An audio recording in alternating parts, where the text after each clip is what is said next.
텍스트 분류와 감성 분석 완벽 가이드에 오신 것을 환영합니다. 이번 강의에서는 자바스크립트로 자연어 처리의 핵심 기술을 배워보겠습니다. 실무에서 바로 활용할 수 있는 예제와 함께 다국어 처리, 배치 처리, 시각화까지 모두 다룹니다. 그리고 학습 내용을 확인할 수 있는 퀴즈 10개도 준비되어 있습니다. 오늘 배울 내용을 살펴보겠습니다. 먼저 감성 분석의 기본 개념부터 시작해서 센터먼트 라이브러리 활용법을 배웁니다. 그 다음 텍스트 분류를 구현하고 트랜스포머즈 모델 사용법을 익힙니다. 이어서 다국어 처리 전략과 배치 처리 최적화를 다루고 결과 시각화 기법을 학습합니다. 마지막으로 리뷰 분석 실전 예제를 통해 실무 활용 전략까지 완벽하게 마스터하게 됩니다. 감성 분석은 텍스트에서 감정을 추출하고 분류하는 자연어 처리 기술입니다. 고객의 리뷰나 피드백이 긍정적인지, 부정적인지, 중립적인지를 자동으로 판단할 수 있습니다. 이 기술은 고객 피드백 자동화와 브랜드 모니터링에서 핵심적인 역할을 합니다. 수만 건의 리뷰를 사람이 일일이 읽지 않아도 전체적인 고객 만족도를 파악할 수 있죠. 센터먼트 라이브러리는 자바스크립트에서 가장 널리 사용되는 감성 분석 도구입니다. AFIN은 어휘 목록을 기반으로 하며 각 단어의 감성 점수가 미리 부여되어 있습니다. 설치는 npm 인스톨 센터먼트로 간단하게 할 수 있고 처리 속도가 매우 빠릅니다. 간단한 감성 분석이 필요할 때 최고의 선택입니다. 실제 코드로 센터먼트 라이브러리를 사용하는 방법을 보겠습니다. 먼저 라이브러리를 불러오고 인스턴스를 생성합니다. 그 다음 애널라이즈 메서드에 분석할 텍스트를 전달하면 됩니다. 결과로 스코어와 컴패러티브 값이 반환됩니다. 스코어는 3으로 긍정적이고 컴패러티브는 0.6으로 단어당 평균 감성 점수를 나타냅니다. 매우 간단하죠? 감성 점수를 정확히 이해하는 것이 중요합니다. 스코어는 텍스트에 포함된 모든 감성 단어의 점수를 합산한 전체 감성 점수입니다. 반면 컴패러티브는 이 스코어를 단어 수로 나눈 평균값입니다. 왜 컴패러티브가 중요할까요? 짧은 문장과 긴 문장을 공정하게 비교하기 위해서입니다. 긴 문장은 자연스럽게 스코어가 높아지므로 컴패러티브로 정규화해서 비교해야 합니다. 텍스트 분류는 텍스트를 미리 정의된 카테고리로 자동 분류하는 기술입니다. 스팸 필터링, 주제 분류, 고객 문의 자동 라우팅 등에 활용됩니다. 흥미로운 점은 감성 분석도 텍스트 분류의 일종이라는 것입니다. 긍정, 부정, 중립이라는 세 가지 카테고리로 분류하는 특수한 형태의 텍스트 분류인 거죠. 이제 트랜스포머즈 라이브러리를 사용한 텍스트 분류를 구현해 보겠습니다. 먼저 파이프라인 함수를 불러옵니다. 그 다음 텍스트 분류 파이프라인을 생성하는데 여기서는 디스틸버트 모델을 사용합니다. 이 모델은 감성 분석에 특화되어 있습니다. 분류할 텍스트를 전달하면 레이블과 신뢰도 점수가 반환됩니다. 이 예제에서는 긍정으로 분류되었고 신뢰도는 거의 100%에 가깝습니다. 트랜스포머즈 모델의 가장 큰 장점은 문맥을 이해한다는 것입니다. 센터먼트 라이브러리가 단어별 점수를 단순 합산하는 반면 트랜스포머즈는 딥러닝을 활용해 문장 전체의 의미를 파악합니다. 특히 이중 부정 표현처럼 복잡한 문장도 정확하게 분석할 수 있습니다. 정확도가 훨씬 높지만 대신 처리 속도가 느리고 더 많은 리소스를 사용합니다. 글로벌 서비스를 제공한다면 다국어 감성 분석은 필수입니다. 각 언어별로 최적화된 모델을 선택하거나 XLM 러버터 같은 다국어 모델을 사용할 수 있습니다. 중요한 점은 문화적 맥락을 고려해야 한다는 것입니다. 같은 표현이라도 문화권에 따라 다른 감성으로 해석될 수 있기 때문입니다. 다국어 처리 구현 코드를 보겠습니다. NLP타운의 버트 기반 다국어 모델을 사용합니다. 이 모델은 영어, 한국어, 프랑스어 등 여러 언어를 동시에 지원합니다. 여러 언어의 텍스트를 배열로 전달하면 각 텍스트에 대한 감성 분석 결과가 반환됩니다. 언어별로 다른 파이프라인을 만들 필요가 없어서 매우 편리합니다. 실무에서는 수천, 수만 건의 텍스트를 처리해야 합니다. 이때 배치 처리가 필수입니다. 배치 처리의 핵심은 병렬 처리로 속도를 향상시키면서도 API 호출 제한과 메모리 사용량을 적절히 관리하는 것입니다. 너무 많은 요청을 동시에 보내면 API 제한에 걸리거나 메모리가 부족해질 수 있습니다. 배치 처리 함수를 구현한 코드입니다. 전체 텍스트를 배치 크기로 나눠서 처리합니다. 각 배치를 분류기에 전달하고 결과를 누적합니다.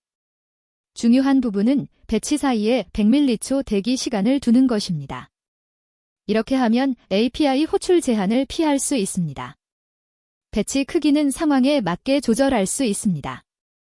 모델이 반환하는 신뢰도 점수를 활용하면 분석 품질을 높일 수 있습니다. 일반적으로 0.7에서 0.8 이상의 신뢰도는 높은 확신을 나타냅니다. 0.5에서 0.7 사이는 모델이 확신하지 못한다는 의미로 사람의 수동 검토가 필요합니다. 임계값을 설정해서 신뢰도가 낮은 케이스는 별도로 관리하는 것이 좋습니다. 분석 결과를 효과적으로 전달하려면 시각화가 필수입니다. 시계열 그래프는 시간에 따른 감성 추이를 보여주는데 적합합니다. 파이 차트는 긍정, 부정, 중립의 전체 분포를 한눈에 파악할 수 있게 해줍니다. 워드 클라우드는 고객이 자주 언급하는 핵심 키워드를 시각적으로 표현합니다. 상황에 맞는 시각화 방법을 선택하세요. 차트 라이브러리에서 사용할 수 있도록 데이터를 가공하는 코드입니다.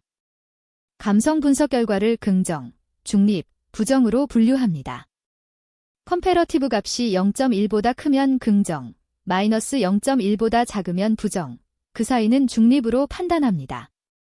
각 카테고리의 개수를 세어서 레이블과 데이터 배열로 반환합니다. 이 데이터를 차트 라이브러리에 바로 전달하면 됩니다. 실전 예제로 이커머스 리뷰 모니터링 시스템을 살펴보겠습니다. 고객 리뷰를 실시간으로 분석하여 부정적인 리뷰를 자동으로 감지합니다. 부정 리뷰가 발견되면 담당팀에 즉시 알림을 보냅니다. 이렇게 하면 고객 불만에 빠르게 대응할 수 있고 제품별 감성 트렌드를 추적하여 전략을 수립할 수 있습니다. 리뷰 모니터링 시스템의 핵심 코드입니다.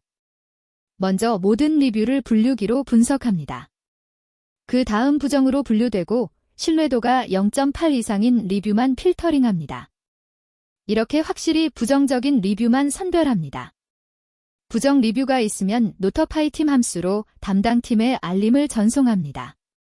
이 시스템으로 고객 불만을 놓치지 않고 빠르게 대응할 수 있습니다. 센터먼트와 트랜스포머즈 중 무엇을 선택해야 할까요? 센터먼트는 빠르고 가볍습니다. 간단한 감성 분석에 적합하고 서버 리소스가 제한적일 때 좋은 선택입니다. 트랜스포머즈는 정확도가 높지만 무겁습니다. 복잡한 문장이나 높은 정확도가 필요할 때 사용하세요. 상황에 맞는 선택이 가장 중요합니다. 프로덕션 환경에서 고려해야 할 핵심 사항들입니다. 첫째, 캐싱을 활용해서 동일한 텍스트를 중복 분석하지 않도록 합니다. 둘째, 에러 처리와 폴백 전략을 반드시 준비하세요. API가 다운되거나 모델 로딩이 실패할 수 있습니다. 셋째, 모델 버전을 관리하고 정기적으로 업데이트해서 최신 성능을 유지하세요. 첫 번째 퀴즈입니다. 센터먼트 라이브러리에서 반환하는 컴패러티브 값의 의미로 올바른 것은 무엇일까요? 4가지 선택지를 신중히 살펴보세요. 정답은 3번입니다. 컴패러티브는 전체 감성 점수를 단어, 수로 나눈 정규화된 점수입니다. 이를 통해 길이가 다른 텍스트들 간의 감성 강도를 공정하게 비교할 수 있습니다. 스코어는 전체 합계이고 컴패러티브는 평균값이라는 점을 기억하세요. 두 번째 퀴즈입니다. 감성 분석에서 이 제품 안 나쁘네요와 같은 표현이 잘못 분류될 수 있는 주된 이유는 무엇일까요? 정답은 2번입니다. 부정어가 포함된 이중 부정 표현으로 실제 의미와 어휘 점수가 다르기 때문입니다. 센터먼트 라이브러리는 문맥을 고려하지 않고 단어 단위로 점수를 합산하는 방식의 한계가 있습니다. 이런 복잡한 문장은 트랜스포머즈 모델이 더 정확하게 처리합니다. 세 번째 퀴즈입니다. 텍스트 분류와 감성 분석의 관계에 대한 설명으로 가장 적절한 것은 무엇일까요? 정답은 한 번입니다. 감성 분석은 텍스트 분류의 한 종류이며 텍스트를 감정 카테고리로 분류하는 특수한 형태입니다. 텍스트 분류가 더 넓은 개념이고 감성 분석은 그 안에 특수한 케이스라는 점을 이해하는 것이 중요합니다. 네 번째 퀴즈입니다. 트랜스포머즈 기반 모델이 센터먼트 라이브러리보다 더 나은 성능을 보이는 상황은 언제일까요? 정답은 3번입니다. 문맥과 어순을 고려해야 하는 복잡한 문장을 분석할 때입니다. 트랜스포머즈는 딥러닝을 활용하여 문장 전체의 의미를 파악하기 때문에 이중 부정이나 복잡한 표현도 정확하게 분석할 수 있습니다. 5번째 퀴즈입니다. 다국어 감성 분석을 구현할 때 고려해야 할 사항으로 적절하지 않은 것은 무엇일까요? 정답은 3번입니다. 모든 텍스트를 영어로 번역하는 방식은 좋은 선택이 아닙니다. 번역 과정에서 뉘앙스가 손실될 수 있고 추가 비용과 시간이 발생합니다. 다국어 모델이나 언어별 최적화 모델을 사용하는 것이 더 효과적입니다. 6번째 퀴즈입니다. 신뢰도 점수가 0.52로 반환된 분류 결과에 대한 적절한 해석과 대응은 무엇일까요? 정답은 2번입니다. 신뢰도가 낮아 사람의 검토가 필요한 케이스로 분류해야 합니다. 0.52는 모델이 확신하지 못한다는 의미입니다. 일반적으로 0.7에서 0.8 이상을 신뢰할 수 있는 임계값으로 설정하고 그 이하는 수동 검토가 필요합니다. 7번째 퀴즈입니다. 배치 처리에서 순차 배치 방식을 선택해야 하는 상황은 언제일까요? 정답은 3번입니다. API 호출 제한이 있거나 메모리 사용량을 제어해야 할 때입니다. 모든 요청을 동시에 보내면 API 제한에 걸리거나 메모리 부족이 발생할 수 있습니다. 배치 크기를 조절하여 리소스를 효율적으로 관리하세요. 8번째 퀴즈입니다. 감성 분석 결과 시각화에서 시계열 그래프가 막대 그래프보다 적합한 사용 사례는 무엇일까요? 정답은 3번입니다. 신제품 출시 전후로 고객 반응의 변화 추이를 모니터링할 때입니다. 시계열 그래프는 시간에 따른 변화를 보여주는 데 최적화되어 있어서 특정 이벤트의 영향을 추적하는 데 적합합니다. 9번째 퀴즈입니다. 부정적 리뷰가 갑자기 급증한 상황에 대한 가장 적절한 대응 전략은 무엇일까요? 정답은 2번입니다. 알림 시스템을 통해 담당자에게 즉시 통보하고 샘플 리뷰를 수동 검토하여 원인을 파악해야 합니다. 부정 리뷰 급증은 제품 품질 문제나 배송 이슈 같은 실제 문제의 신호일 수 있습니다. 문제를 숨기지 말고 근본 원인을 파악하는 것이 중요합니다. 마지막 10번째 퀴즈입니다. 제로샷 클래서퍼케이션의 주요 장점과 한계에 대한 설명으로 올바른 것은 무엇일까요? 정답은 한 번입니다. 제로샷 클래서퍼케이션은 학습 데이터 없이 새로운 카테고리를 분류할 수 있는 유연성이 장점입니다. 하지만 특정 도메인의 최적화된 파인툰드 모델에 비해 정확도가 낮을 수 있다는 한계가 있습니다. 상황에 맞게 선택하세요. 수고하셨습니다. 텍스트 분류와 감성 분석의 모든 것을 마스터하셨습니다. 이제 실무에서 자신 있게 활용하실 수 있을 것입니다.